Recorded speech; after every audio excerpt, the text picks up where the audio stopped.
back, everybody. Well, we are wrapping up our Downhill with Dani ski series for the season by bringing you a look at one of the Rockies' biggest events. Taste of Vail was 2 weekends ago, but the event brought light to some Colorado wines that are making waves across the country. Take a look.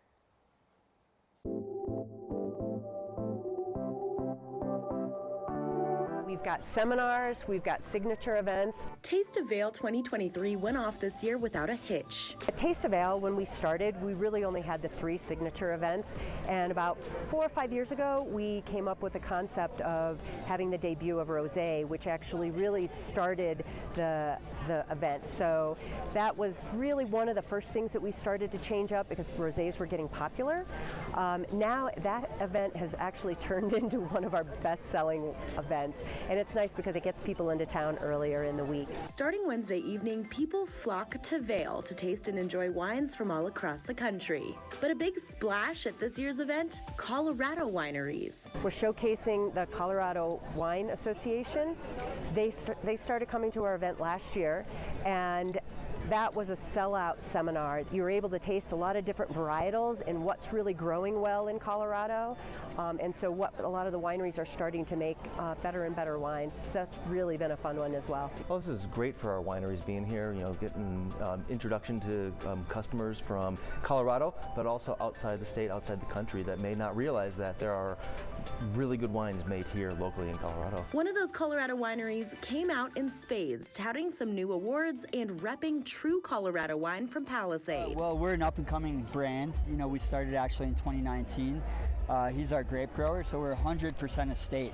We're only making wine out of our own grapes, and the way we're doing it is really unique. Like, we have all these crazy rare varietals, really unique blends that Colorado wine has never seen before. So we're really trying to shake it up right now. And there's also an affordability aspect to it where we really want to get this into your glass as soon as possible. Most people don't even realize that there is a wine industry in Colorado. So the Colorado Wine Association is here to help promote a number of the wineries. Most of them are out in the Palisades area, so on the western side of the state. And the wineries are really, over the course of the last probably 10 years, have really started to grow using a lot of techniques that they use in California and Napa Valley, and the wines are really starting to shine. So I think it's really a fun seminar to go because you see a lot of people's faces like, wow, they had no idea. It's kind of this pioneer aspect of growing wine. We're kind of on the edge of wine growing regions here. You know, some years aren't so great because of the weather, but we can make some really great wines when the weather cooperates here. Sauvage Spectrum's wines have received multiple awards, including Best of Class for their Domaine Red and Sunset International Magazine's Double Gold and a Governor's Cup Double Gold. Clearly, California has nothing on these guys. We grow over 30 different varieties, and we have this amazing pool to tap into. And so pretty much he's like a kid in a candy store. He can do whatever he wants in the winery. I stay in my lane, he stays in his lane, excuse me. Yeah. And we just have fun. Like our ideas, if it makes us laugh, we're like, that's a good idea. So what makes growing wine in Colorado such a success? It's nice and dry here, so we don't have many pests that get into the vineyards or the grapevines.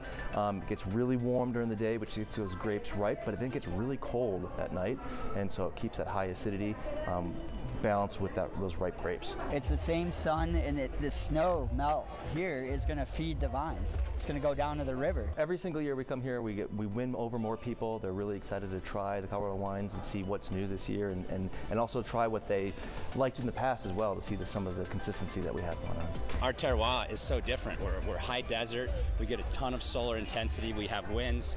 A lot of things that are, you know, stress the grapes, make them better, and we have that. And just the flavors from our soils and everything, just the combination is such a unique environment to grow grapes in, and it shows itself in the wine. There's nothing like it. But Sauvage Spectrum isn't the only winery making waves. This is the first time it's ever happened. Carboy Winery won back-to-back Governor's Cup Best of Show for their Terral de Go.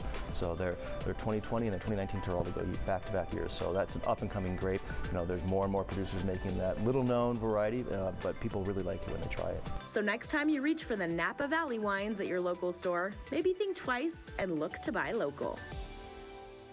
You can check out more Colorado wines and start buying local. That's coloradowine.com.